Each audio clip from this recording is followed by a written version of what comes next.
Sir, जब एक student NEET जैसे पब्लिक एग्जाम की प्रिपरेशन करता है, तब वो अकेला तैयारी नहीं करता, उसका पूरा परिवार प्रिपरेशन करता है। माँ अपनी छोटी छोटी जरूरतें रोक देती है, घर का बजट कम करती है, पिता फैमिली की सेविंग्स को कोचिंग फीस, रेंट और टेस्ट सीरीज पे खर्च करता है, फैमिलीज को लोन तक लेना पड़ता है, और स्टूडेंट खुद कोटा, जयपुर, चंडीगढ़, दिल्ली, पटना जैसे शहरों में जाकर घर से दूर रहता है, दिन में 18-18 घंटे पढ़ता है, रात 2 बजे तक पढ़ाई करता है और फिर अलार्म लगाकर सुबह 5 बजे क्लासेस के लिए उठ जाता है। परिवार से दूर, कोई सोशल लाइफ नहीं, कोई त्योहार फेस्टिवल नहीं, सोशल मीडिया, फ्रेंड से दूर, और अपनी स्लीप और अपनी हेल्थ से भी कॉम्प्रोमाइज करता है, क्योंकि उसे पता है कि जब वो पेपर लिखेगा तो सिर्फ पेपर नहीं, अपनी फैमिली के लिए एक बेटर फ्यूचर लिखने जा रहा है। और फिर एक दिन एग्जाम की तारीख पर उसे पता लगता है कि 3 साल से वो जिस पेपर की तैयारी कर रहा था, वो पेपर किसी ने पहले ही पैसे देकर हासिल कर लिया, पेपर लीक हो गया। और इस समय सर सिर्फ पेपर लीक नहीं होता, उस स्टूडेंट का मेहनत, उसकी ड्रीम्स, उसकी सेल्फ बिलीफ, उसका ट्रस्ट, उसकी एस्पिरेशंस, ये सब लीक होती हैं और उसकी मेंटल और फिजिकल हेल्थ पे असर पड़ता है। I understand that pain sir, because मैं खुद भारत के अभी कुछ साल पहले ही भारत के एक पब्लिक एग्जामिनेशन सिस्टम का स्टूडेंट रहा, चार्टर्ड अकाउंटेंसी का। And sir, because I have spent enough time in this house critiquing the government, I have earned the right to say my next sentence with full conviction and sincerity कि जब बात students की आई, when it came to our students and the youth of India, the government heard, the government actioned and the government delivered. Students का feedback लिया, students की demands को honour किया और ये डेमोन्स्ट्रेट किया कि सरकार स्टूडेंट्स के साथ खड़ी है। जिस उम्मीद के साथ स्टूडेंट्स ने अपनी मांग प्राइम मिनिस्टर साहब के सामने रखी, उस चिंता को, उस दर्द को समझते हुए तमाम एक्शन लिए गए, तमाम स्टेप्स लिए गए, जैसे कि शॉर्ट टर्म और long term steps. Number 1, paper leak के बाद इमीडिएटली री एग्जाम कराया गया ताकि साल बर्बाद ना हो। जांच सीबीआई को सौंपी, एसआईटी का गठन हुआ, स्पेशल इन्वेस्टिगेशन टीम, जिसने 13 लोग मेन किंगपिन समेत गिरफ्तार किए। मात्र 75 दिन में, आज से 2 दिन पहले जब 75 दिन पूरे हुए जांच के, चार्जशीट भी फास्ट ट्रैक कोर्ट में दर्ज करा दी गई, जांच को महीनों सालों लटकाया नहीं।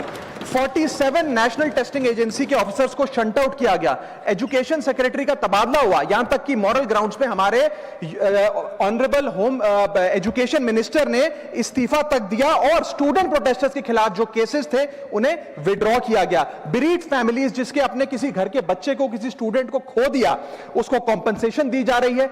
एग्जाम सिक्योरिटी प्रोटोकॉल्स को स्ट्रेंथन किया जा रहा है और अगली बार से यह नीट का पेपर ओएमआर शीट से नहीं बल्कि फुल्ली कंप्यूटर बेस्ड टेस्टिंग से कराया जाएगा ताकि remotest chance of paper leak भी एलिमिनेट कर दिया जाए। इसी के साथ साथ सरकार ने एक हाई पावर टास्क फोर्स का गठन किया है जो फर्दर रिफॉर्म्स अंडरटेक करेगी कि भारत के पब्लिक एग्जामिनेशन सिस्टम की इंटेग्रिटी को कैसे प्रिजर्व और प्रोटेक्ट किया जाए, और इसमें इंडिया के मोस्ट अक्लेम्ड एक्सपर्ट्स जैसे कि नंदन नीलकनी साहब को समिति में डाला गया है। इसी के साथ साथ डेटरेंस क्रिएट करने के लिए, अपराधी के मन में खौफ पैदा करने के लिए एक ऐसा कानून लेकर आज सरकार सदन में आई है जिसके पास होने के बाद कोई अपराधी सपने में भी यदि पेपर लीक करने का सोचेगा तो उसकी रूह कांप जाएगी।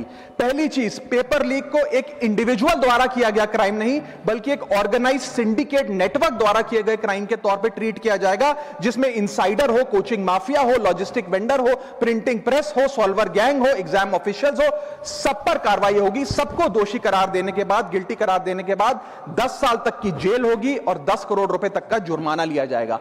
सारे ऑफेंसेस को cognizable, non bailable, non compoundable बनाया गया। एक स्पेशल टास्क फोर्स का गठन किया गया कि अब कभी भी यदि पेपर लीक की संभावना भी उत्पन्न होती है तो यह स्पेशल टास्क फोर्स जांच करेगी और यह इन्वेस्टिगेशन सालों साल नहीं लटकाई जाएगी। 2 महीने के अंदर अंदर से इस इन्वेस्टिगेशन को कंप्लीट करना होगा। और इसी के साथ साथ फास्ट ट्रैक कोर्ट्स का गठन किया जो यह इंश्योर करेंगे कि इसमें स्पीडी ट्रायल हो, डे टू डे ट्रायल हो, स्पेशल पब्लिक प्रोसिक्यूटर होगा, 3 महीने में पनिशमेंट सुनाई जाएगी। सर मैं बता दूं, हमारे देश में fast track courts heinous crimes के लिए बने हैं, जैसे कि क्राइम्स अगेंस्ट वुमेन, रेप और पॉस्को जैसे अपराध के लिए। आज हमने पेपर लीक को उस हिनियस क्राइम्स की कैटेगरी में ला खड़ा किया है सर। इसी के साथ साथ सर इंस्टीट्यूशनल और systematic reforms will demonstrate zero tolerance towards paper leak, और इससे भारत की इंडियन पब्लिक एग्जामिनेशन सिस्टम की इंटेग्रिटी को हम प्रिजर्व और प्रोटेक्ट कर पाएंगे। ये सब इसलिए हुआ because sir there is nothing more important than the students and their future. Sir their voices mattered, their voices were heard and systematic and systemic changes have been brought in. उनकी आवाज को, students की आवाज को कोई political challenge नहीं बल्कि एक परिवार की भीतर की चिंता की तरह समझकर, जैसे घर के बच्चे घर के बड़े से अपनी चिंता व्यक्त करते हैं, दर्द व्यक्त करते हैं, डिमांड्स रखते हैं, ठीक वैसे ही सरकार ने ये तमाम फीडबैक लेते हुए एक्शन लिया। Sir, Benjamin Franklin American philosopher, statesman, diplomat रहे, उन्होंने कहा था well done is better than well said. सालों तक इस देश में पेपर लीक होता आया लेकिन सिर्फ डिस्कशन और सिर्फ साउंड बाइट हुई। आज एक्शन हो रहा है, सिस्टमैटिक रिफॉर्म्स आ रहे हैं और भारत का पहला एंटी पेपर लीक फ्रेमवर्क बनके तैयार है और आपके सामने है। सर, इसी के साथ साथ पेपर लीक किसी एक पार्टी का, किसी एक सरकार का ऑफिसर या मिनिस्ट्री की देन नहीं है और ये कोई 2026 का फिनोमेना भी नहीं है। सर, मैं बता दूं कि सर, जब बात अकाउंटेबिलिटी की हो, मोरालिटी की हो, जवाबदेही की हो, तो इसलिए जब बात अकाउंटेबिलिटी की हो, मोरालिटी की हो, जवाबदेही की हो, तो सर ये इससे तय नहीं होना चाहिए कि पेपर लीक कौन से राज्य में हुआ, कौन सी मिनिस्टर के अंडर हुआ, कौन सी पार्टी में हुआ, क्योंकि ये एक पैन इंडिया ऑर्गेनाइज्ड क्राइम है, क्रॉनिक डिजीज है। मैं ये बात इसलिए कह रहा हूं क्योंकि 19 जुलाई 2026 को, आज से मात्र 10 दिन पहले, पंजाब के अंदर एक फार्मेसी ऑफिसर रिक्रूटमेंट का एग्जाम हुआ। उसमें मैसिव इरेगुलरिटीज देखी गई, ब्लूटूथ डिवाइसेस के माध्यम से लाइव चीटिंग चल रही थी और चीटिंग सिंडिकेट वो चीटिंग फैसिलिटेट कराने के लिए 13-13 लाख रुपए का रेट चार्ज कर रहा था। यही नहीं सर, आम आदमी पार्टी की सरकार जब पंजाब में बनी तब से अभी तक नायब तहसीलदार के एग्जाम में इरेगुलरिटीज देखी गई और लार्ज स्केल चीटिंग हुई। पंजाब स्टेट एजुकेशन बोर्ड में 12वीं क्लास का इंग्लिश का पेपर लीक हुआ, पीएसटीटी स्कूल टीचर रिक्रूटमेंट का एग्जाम का पेपर लीक हुआ, पीएसबी के ग्रुप ऑफिसर के रिक्रूटमेंट का एग्जाम लीक हुआ, एग्रीकल्चरल डेवलपमेंट ऑफिसर के रिक्रूटमेंट का एग्जाम लीक हुआ और एक्साइज और टैक्सेशन इंस्पेक्टर की रिक्रूटमेंट की मेरिट की लिस्ट जब आई तो उसमें फर्जी नाम डाल के जारी कर दिया गया। सर, मैं आ रहा हूं, अब मैं कांग्रेस में ही आ रहा हूं। आप कांग्रेस का सुनिए सर, ये मेरा समय खराब कर रहे हैं। आप बोले ना, बोले आप बोले। सर, जब सर कांग्रेस की कर्नाटक में सरकार है, इसी साल जनवरी 2026 में एसएसएलसी का पेपर हुआ। इसी साल कर्नाटक में कांग्रेस की सरकार के अंडर एसएसएलसी का पेपर हुआ, पेपर लीक हुआ और वो पेपर ऑनलाइन 200-200 रुपए में स्टूडेंट्स को बेचा जा रहा था। हिमाचल प्रदेश में HP state selection commission recruitment exam का पेपर कांग्रेस के कार्यकाल में लीक हुआ। अब आप सुनिए सबसे चौंका देने वाली घटना। सर, सबसे शॉकिंग और सैड बात यह है कि 2016 में कर्नाटक में जब कांग्रेस की सरकार थी तब वहां पे 12वीं कक्षा का प्री यूनिवर्सिटी कॉलेज का 12th का केमिस्ट्री का पेपर लीक हुआ। ये क्लासरूम का पेपर नहीं था सर, ये स्टेट बोर्ड एग्जाम था। ये स्टेट का एग्जाम जब पेपर लीक हुआ, बच्चे एग्जाम देकर घर आ गए, पता लगा पेपर लीक हो गया, पेपर कैंसिल कर दिया। 20 दिन बाद री एग्जाम कराया गया, री एग्जाम का पेपर भी लीक हो गया और उसके बाद रात को 3:30 बजे वो पेपर व्हाट्सएप पे घूम रहा था, री एग्जाम को भी कैंसिल करना पड़ा। इसके बाद जब जांच हुई, स्टेट सीआईडी ने जांच करी तो 3 लोगों को अरेस्ट किया, जिसमें कर्नाटक सरकार के मेडिकल एजुकेशन मिनिस्टर डॉक्टर शरण पाटिल का पीए खुद शामिल था। पीए 10-10 लाख रुपए लेकर पेपर लीक कर रहा था।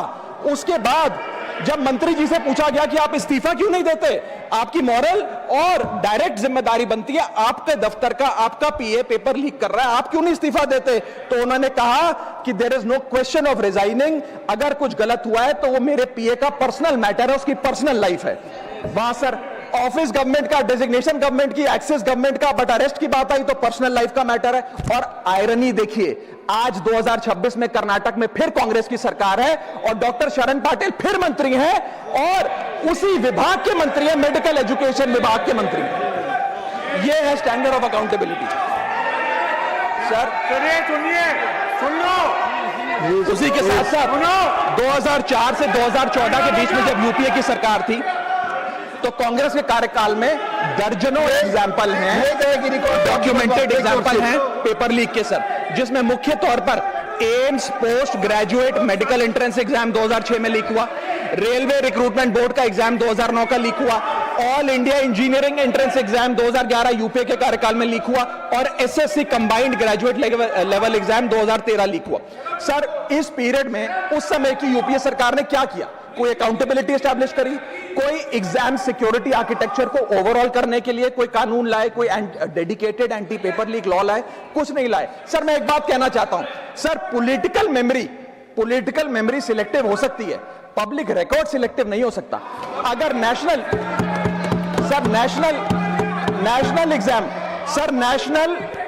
एग्जाम का पेपर लीक अगर नेशनल क्राइसिस है, जो कि है, तो सर ऑपोजिशन रूल्ड स्टेट का पेपर लीक एक लोकल इंसिडेंट कैसे हो सकता है?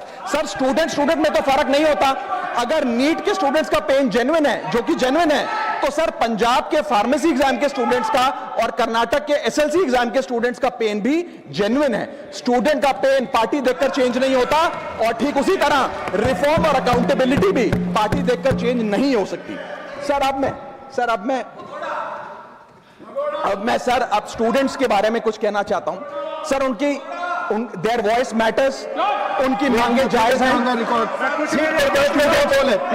सर स्टूडेंट्स द्वारा प्रोटेस्ट करना, सवाल पूछना, डिमांड रेस करना, कोर्ट जाना, पीसफुल मार्च निकालना, ये सब उनका संवैधानिक अधिकार है और ये करना भी चाहिए। लेकिन सर स्टूडेंट का प्रोटेस्ट स्टूडेंट का रहे, किसी पॉलिटिकल पार्टी की रैली ना बन जाए, वे अपना माइक किसी को आउटसोर्स ना करे, क्योंकि सर स्टूडेंट की लड़ाई तो एग्जाम सिस्टम को सिक्योर बनाने की है, नेताओं की लड़ाई अपनी सोशल मीडिया रीच बढ़ाने की है। सर जब पॉलिटिकल लीडर्स प्रोटेस्ट के टाइम पर बैरिकेड के आगे स्टूडेंट को भेज खुद कैमरे की सेफ साइड पे रहें, तो उनसे पूछिए कि रिस्क मेरा और रील तुम्हारी, ये पार्टनरशिप कैसी? सर स्टूडेंट का मूवमेंट स्टूडेंट के फ्यूचर के लिए है, किसी फ्लॉप पॉलिटिकल पार्टी के कमबैक के लिए नहीं है सर। और जो पॉलिटिकल पार्टी के अपने खुद के फ्यूचर का आता पता नहीं, वो स्टूडेंट के फ्यूचर की क्या लड़ाई लड़ेगी? सर स्टूडेंट्स को जस्टिस चाहिए, पॉलिटिकल पार्टी को फुटेज। स्टूडेंट को एग्जाम सिक्योर करना है, पॉलिटिकल पार्टी को वायरल क्लिप। स्टूडेंट का सवाल फ्यूचर का है, नेता का कैलकुलेशन अगले इलेक्शन का। इसीलिए मैं ऑपोजिशन पार्टीज को कहना चाहता हूं, don't use students emotion for your political promotion. ये लड़ाई बीजेपी वर्सेस कांग्रेस नहीं है, ये लड़ाई मेरिट वर्सेस माफिया की है, मेहनत वर्सेस सेटिंग की है। और सर एक बात और, सर आज हमारे स्टूडेंट्स पर पढ़ाई का बहुत स्ट्रेस है। हमारे समाज ने, हमारी सोसाइटी ने आज बच्चों का, क्योंकि हम बेस्ट चाहते हैं, अपनी बच्चों से पढ़ाई संबंधित एक्सपेक्टेशन को प्रेशर में बदल दिया है। और ये प्रेशर सर स्कूल से ही शुरू हो जाता है। जब बच्चा 10वीं क्लास का बोर्ड का एग्जाम दे रहा होता है तो बोला जाता है ये क्रिटिकल ईयर है, अच्छे मार्क्स लाने हैं, नहीं तो स्ट्रीम नहीं मिलेगी, पूरा करियर बर्बाद हो जाएगा। 12वीं क्लास में जाता है तो प्रेशर और बढ़ता है, बोला जाता है ये लाइफ का टर्निंग पॉइंट है, आगे की जिंदगी कैसे डिसाइड होगी। जेई, नीट, सीयूईटी, तमाम एंट्रेंस एग्जाम की तैयारी का प्रेशर अलग। और सर जब कॉलेज पहुंचता है तो एक अलग ही लेवल का प्रेशर होता है। उसको बोला जाता है सीजीपीए ठीक रखो वरना प्लेसमेंट नहीं मिलेगी। ये पूरी लाइफ का सवाल है, करियर का सवाल है। हर स्टेज पर प्रेशर का सिलेबस बढ़ता जाता है। और ओवरऑल सर इंडिया में कंपटीशन बहुत फास्ट स्पीड पे बढ़ रहा है, लेकिन उसी के साथ साथ कंपैरिजन भी बहुत फास्ट स्पीड पे बढ़ रहा है। सबसे पहले जब बच्चा स्कूल जाता है तो अपने स्कूलमेट्स, क्लासमेट से कंपैरिजन होता है। कोचिंग सेंटर जाता है तो वहां कोचिंग सेंटर के स्टूडेंट से कंपैरिजन होता है। ऑल इंडिया रैंकर से कंपैरिजन होता है। घर आता है तो पड़ोसी और रिश्तेदारों के बच्चों से कंपैरिजन होता है। ये कंपैरिजन मोटिवेशन नहीं सर, प्रेशर और स्ट्रेस में बदलता जा रहा है। सर जैसे 3 इडियट्स पिक्चर में कहा था ना, काबिल बनो, कामयाबी झक मारकर पीछे आएगी, ठीक उसी तरह समाज को, हम सबको, अगर कोई स्टूडेंट चिंतित दिखे, स्ट्रेस में दिखे, उसे कहना चाहिए कि एग्जाम इंपॉर्टेंट है लेकिन तुम एग्जाम से ज्यादा इंपॉर्टेंट हो सर, क्योंकि घर स्टूडेंट का सेफ स्पेस होना चाहिए सर, दूसरा एग्जाम सेंटर नहीं। और एक रैंक सर एक रैंक रिजल्ट डिसाइड कर सकती है बच्चे का, उसका फ्यूचर नहीं, वैल्यू नहीं, उसकी पूरी जिंदगी नहीं। और अंत में sir, I just take 1 more minute sir, अंत में मैं अपने वेल विशर्स को भी कुछ कहना चाहूंगा जो पिछले कुछ समय से मुझे कह रहे थे कि राघव आप नीट के इशू पर कब बोलोगे, आपको हम सुनना चाहते हैं। मैं बड़ी हम्बली कहना चाहता हूं सर, जब मैं ऑपोजिशन में बैठता था तब सवाल मेरा हथियार था, आज मैं ट्रेजरी बेंचेस पर बैठता हूं, आज सोल्यूशन मेरी जिम्मेदारी है। मैं भी रोज कैमरे के सामने आकर साउंड बाइट दे सकता था, लेकिन मुझे हेडलाइन नहीं सर, मुझे आउटकम चाहिए। और जब मैं ऑपोजिशन में था तब मेरा काम इशू रेस करना और सवाल उठाना था, और पूरा सदन, और आप जानते हैं मैंने वो काम पूरी ईमानदारी से किया। लेकिन आज मेरा रोल कैमरा के सामने अटेंडेंस लगाने का नहीं है, मेरा role is my focus is to fix the system. इसीलिए मैंने अपने आप से एक वादा किया, I made a promise to myself कि मैं इस मुद्दे पर पार्लियामेंट में बोलूंगा, और उस दिन बोलूंगा जिस दिन हम प्रॉब्लम सॉल्व कर रहे होंगे, सोल्यूशन लेकर आएंगे, when the system is getting fixed, and today is that historic day when the system is getting fixed. और सर, बिकॉज आज जो रिफॉर्म्स हम लेकर आए हैं, जो सरकार सदन में लेकर आई है, वो इतने जरूरी हैं क्योंकि इन रिफॉर्म से सिस्टम और मजबूत होगा, पेपर और सिक्योर होगा, एग्जाम फेयर होगा, मेरिट का सम्मान होगा, माफिया जेल में होगा, सरकार पहरेदार होगी, कार्रवाई दमदार होगी, स्टूडेंट्स की जीत होगी, माफिया की हार होगी। जय हिंद।